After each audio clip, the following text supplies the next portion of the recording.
the idea of persistence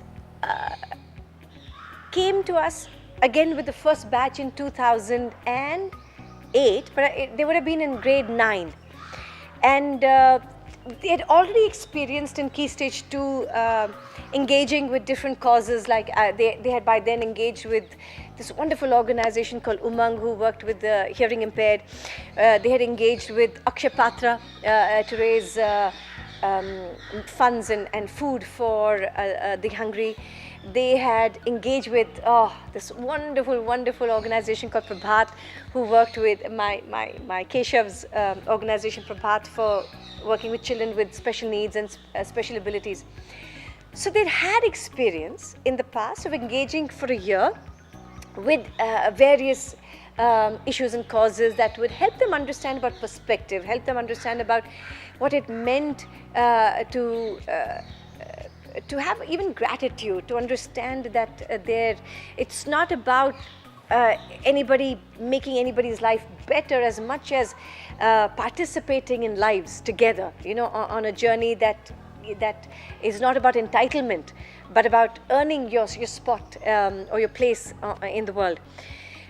Come 2009, I remember the children had gone to, in the same attempt of looking at what they would now want to engage with, they had an opportunity to go to the city hospital, a civil hospital, which had a pediatric ward with children who were diagnosed with cancer. And I remember it was a very moving experience for them to see young children whose lives would be cut short because of cancer, and so many of those parents they met and they engaged with the children. They came back deeply moved. But I also remember, come a month down, they seem to have said, okay, we've gone on with our lives. And I remember thinking, they had to go back and engage again.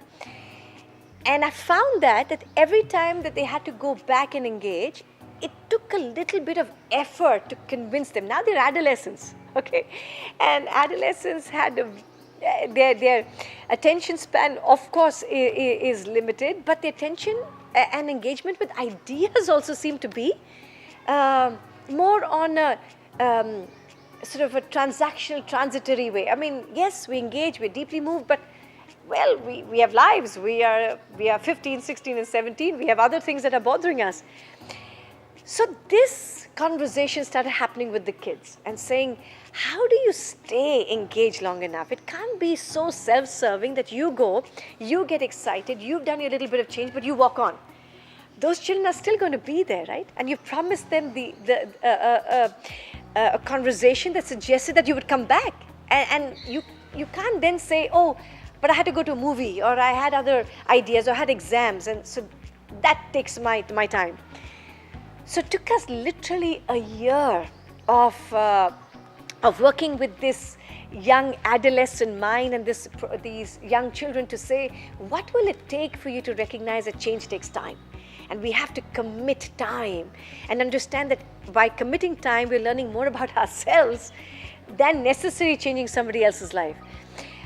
So I think they finally understood the importance of persisting, and that the ability to stay long enough to see change happen, to stay long enough to see themselves changed in this process became the shape of what persistence today is at Riverside. The idea that when you've had enough opportunity to engage with different issues in Key Stage 2, in Key Stage 3, do you have it in you?